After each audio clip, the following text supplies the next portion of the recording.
Sealed Book of Mormon, Chapter 5. Now I, Moroni, continue with the vision that the brother of Jared saw, pertaining to the spirit children of God.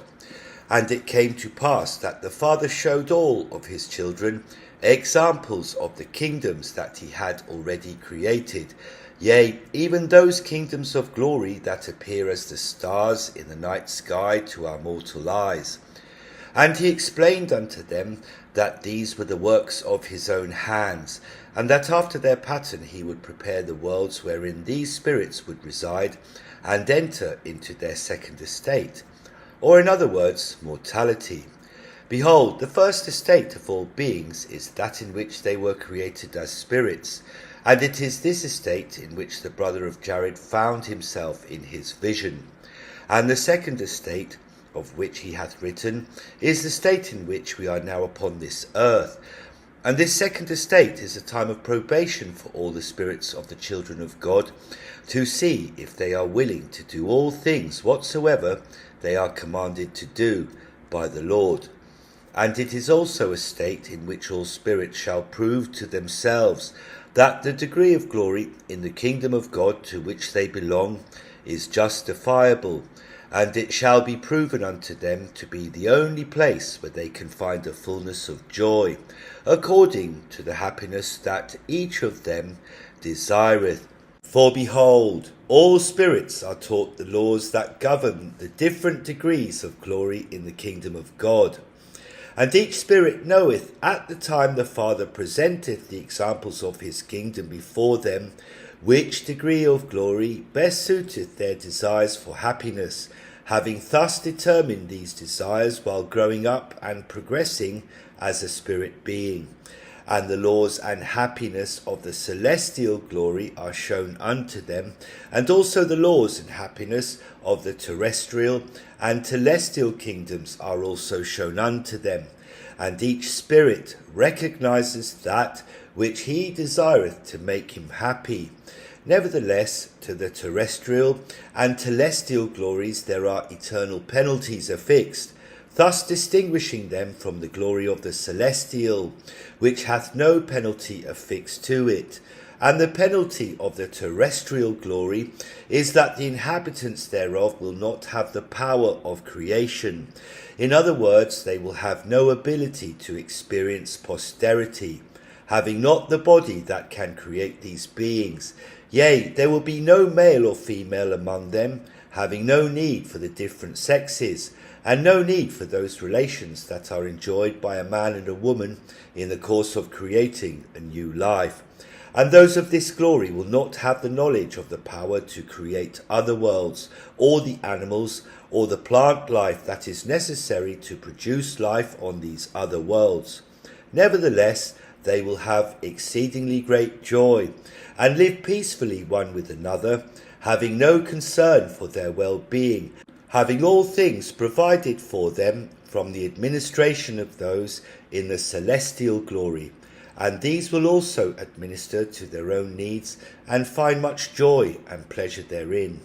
And these are those who are the majority of the spirits of the children of men. And those who inherit the celestial glory will receive a penalty like unto that received by those in the terrestrial glory, even that they will have no power of creation, or the blessings that go with this power. Nevertheless, they will forever live with the realization that they belong to the order of a celestial glory, which is the lowest order of the kingdom of God, and this because of their very selfish natures and desires. And this is the penalty affixed to the celestial glory, even this knowledge that will burn in their breasts forever. Nevertheless, these also shall experience exceedingly great joys, which joys we are accustomed to feeling in our second estate, or in the world in which we live, but they shall live without the sorrows that we presently experience during the days of our probation. And I, Moroni, was about to write more regarding the wonderful blessings and joys that celestial beings will enjoy in that glory of the kingdom of God. But the Spirit hath forbidden me at this time, and thus I end my description of the celestial glory. And it came to pass that as the Father presented this plan of salvation to his spirit children, one of them stood up and questioned the Father, and wondered why it should be that all spirits should not have the full blessings of the celestial glory, like unto the Father. And this spirit was a great one among those that the Father had created, and his name was Lucifer, he being a spirit who was the firstborn of his eternal mother, and a leader among the spirits. And Lucifer questioned the Father, saying, O my Father, forgive the boldness of my words, and allow me the agency that thou hast granted unto all thy creations. For behold, there are many among us that know that they will not become gods, have thus accepted their place in thy kingdom, in the glories that will bring them their chosen happiness, but to which certain penalties have been affixed. And now, my Father, why is it that these must suffer so, and not become as thou art, and also as our mothers are, powerful and blessed with the ability to have posterity and the joys that thou enjoyest in thy kingdom? We know that thou art God, and that thou hast the power to give these things unto us, if it so be thy desire. And thou hast spoken unto us of our probation, and hast shown unto us examples of the pain and the suffering that we must go through during the days of this probation. And I ask of thee, why is it necessary that we must suffer so, seeing that we already realize which glory in thy eternal kingdoms is most satisfactory unto us? Is it not possible that thou canst create our eternal bodies for us, and prepare the worlds in which we can live, and give these things unto us without suffering, and without passing through so much affliction and sorrow? And when Lucifer had spoken these words unto the Father, many of the spirits began to voice their concerns unto the Father also, even so much that there arose a mighty contention among the spirits who had gathered to hear the words of the Father. And there were many spirits who sided with Lucifer, and joined him in that they thought were righteous and just desires. And there were many spirits that fought against Lucifer and argued with him, explaining to those that followed after him that they must do the things that the Father hath instructed them to do, and how these things have always been done according to the laws of heaven. And it came to pass that the Father rose up and quieted his children, saying, My beloved children, do not be angry at the words of Lucifer, for he is justified in his right to say that which he believeth to be just. And for thy own instruction and learning, I would that ye should discuss these things amongst yourselves, and determine for yourselves that which ye believe to be the best for each of you. And it came to pass that another of the spirits stood up among them, and this spirit was also the firstborn of the Father, but not from the same mother as Lucifer. And the mother of this spirit was Marihala, the same woman that had embraced the brother of Jared, and called him her son. And his name was Jehovah. And Jehovah was also a leader among the spirits, being the firstborn of many, and had been blessed exceedingly in all the wisdom of his father. And he spake unto all the spirits, saying, Know ye not that the laws that have been set forth from the foundation of time and all eternity are unalterable and necessary for our salvation? Why do you think that the Father hath taught these things unto us? Do ye not have faith in his words? And the Father smiled upon the words of Jehovah. Nevertheless, he did not interfere with the discussions that were taking place among his children. Thus we see the great wisdom and love that the Father hath for his children. In great patience and mercy he alloweth us to work out our own salvation, knowing beforehand that we will come to the only conclusion that can be made, that we must honour and obey the eternal laws of heaven. Nevertheless, in his omniscient wisdom, he knoweth that we must be given the chance to learn these things by faith, without his force or without his intervention, thus securing us the free agency that he hath granted unto us. And after Jehovah had spoken these words, Lucifer rose again and contended with the words of Jehovah, saying, We know that there are laws that have been declared unto us as being eternal, but are not these laws those that others have made to serve their own purposes? And is it not true that in order for these laws to be binding upon us, that we must first agree to them and confirm they are the laws by which we wish to live? And if by using our agency we choose to live by other laws of our own choosing, are we not then bound by these laws that we have chosen for ourselves, and not by the laws that have been chosen for us by others?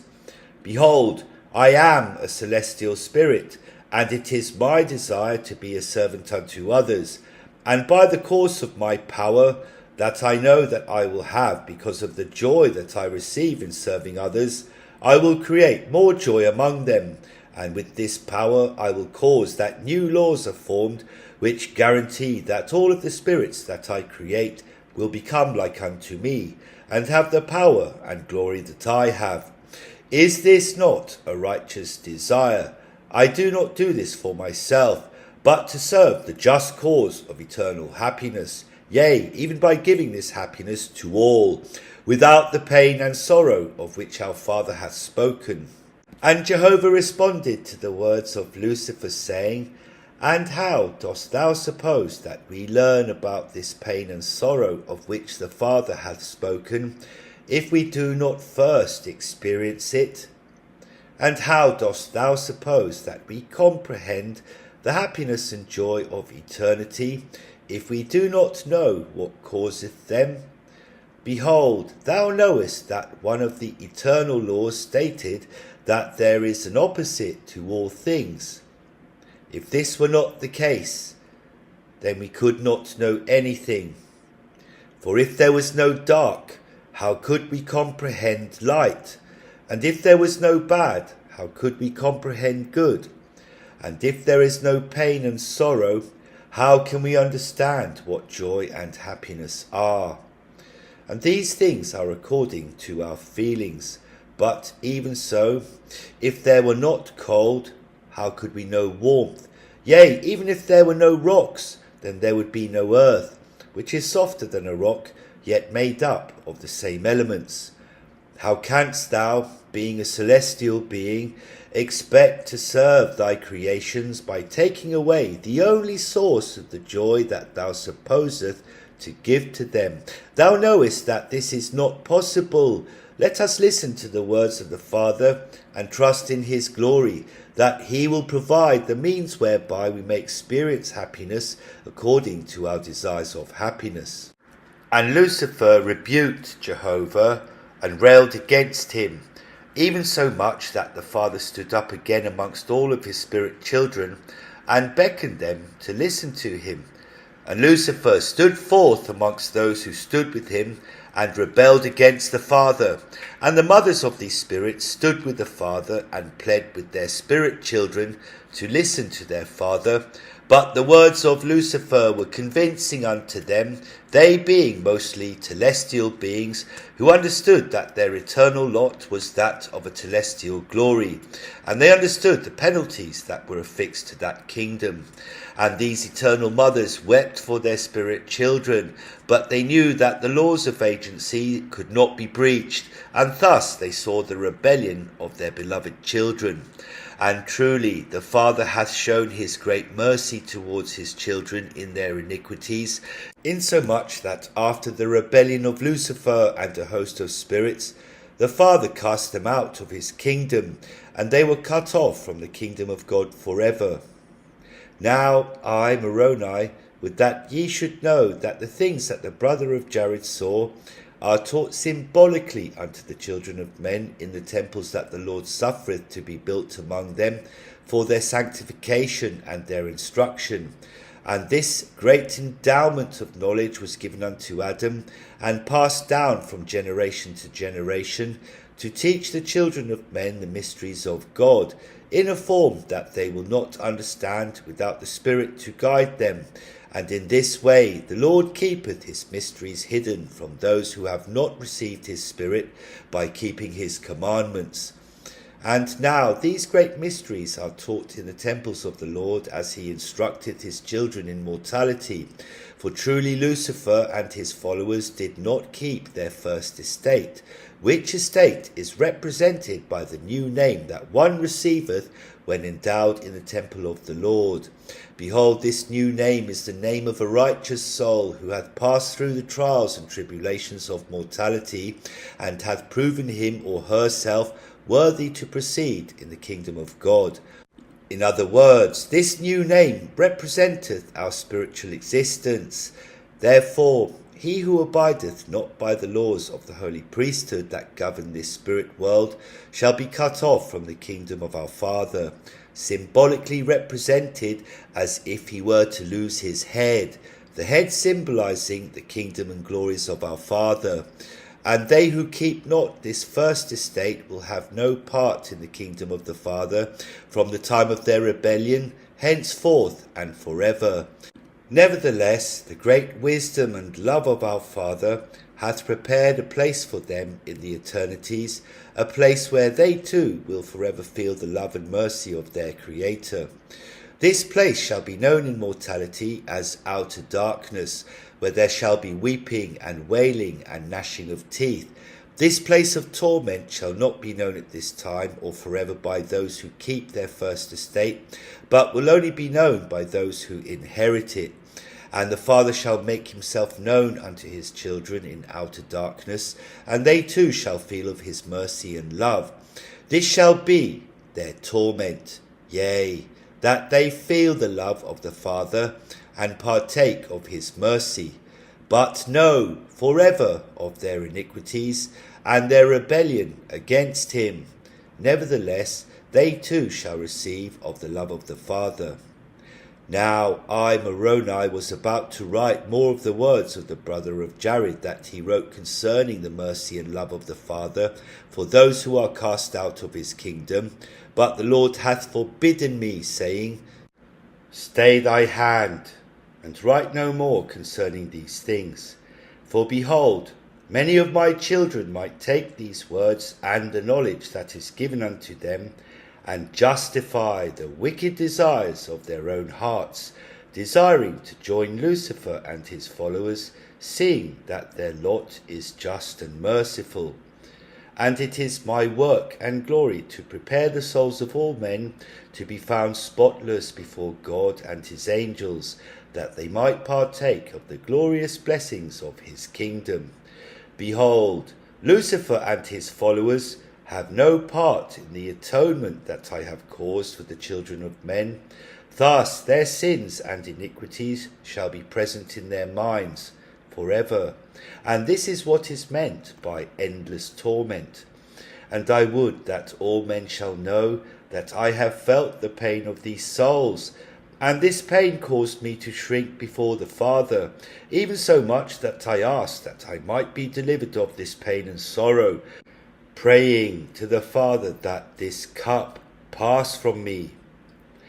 And this pain did cause me to bleed, as if from every pore of my body, and the pain thereof cannot be explained in words that thou wouldst understand. And this is the work that I took upon myself when Lucifer rebelled against the plan of salvation. In his rebellion he sealed his fate and that of those who follow after him, insomuch that they have no part in the redemption of my work and glory, and the atonement hath no effect on them, because they have rejected the words of the Father. Behold, they shall feel the pain and sorrow of their iniquities, and know the anguish that no other mortal except me knoweth. For this reason my soul doth sorrow. And I, Moroni, marvelled greatly at the love that Jesus had for these rebellious spirits, for he truly loved them as he did those who did not rebel against the Father and kept their first estate. And it came to pass that I pondered these things, and my heart and soul were filled with exceedingly great joy, for I knew of the love and mercy that the Father had for his children, and this love and mercy gave me great hope for the souls of my brethren, who had perished in battle, which battle raged in their hearts because of their wickedness, and had caused their destruction. And it came to pass that the brother of Jared saw the workings of Lucifer and his followers, as they went throughout the earth, deceiving the children of men, and turning many away from the precepts of God. And behold, there were many spirits which did possess the bodies of many of the sons of Adam, insomuch that they did that which is contrary to the will of God, by desiring their brethren in a way that a woman desireth a man. And the Lord was merciful unto these sons of men, and understood the reason for their unnatural state. And I marvelled at the love the Lord had for these brethren who were possessed with the spirits of those who would have been women had they been allowed to pass through their second estate. And they were meek and compassionate, having many of the qualities of a righteous woman, yet they were mortal men, having a body that was like unto their mortal fathers. And the brother of Jared beheld that these men were despised by their brethren, and mocked and ridiculed for their manner of speech, and the workings of their nature. Nevertheless, these were loved by God, for behold, the Father loveth all of his children, and those of his children that rebelled against him in the spirit realm are loved by him as well, as are all of those who did not rebel against him. And thus hath he commanded us to love our enemies, and those that are not like us, yea, even those that we do not understand, and do good unto them, all of us, being the children of God.